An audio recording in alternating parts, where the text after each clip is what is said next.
اور معاملہ وہیں پھنستا ہے کہ آدمی جب صرف اپنے حقوق کو یاد کرے، میرا حق یہ ہے، میرا رائٹ یہ ہے، اور ہمارا یہ اختیار ہے اور یہ اختیار ہمیں نہیں مل رہا ہے، ہمارا یہ حق ہمیں نہیں مل رہا ہے، لیکن جو فرائض ہے ان فرائض کو بھی اگر یاد کرے تو معاملہ بالکل بیلنس ہو جائے۔ اور اسلام کے اندر ظاہر ہے مذہب اسلام کا ایک ادنا فالوور ہونے کی حیثیت سے یہ بات عرض کرنا چاہوں گا کہ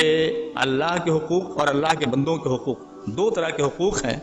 ان دونوں حقوق میں اللہ کے جو بندوں کے حقوق ہیں، جو رائٹس آف مین کائنڈ ہیں، وہ بڑے اہم ہیں،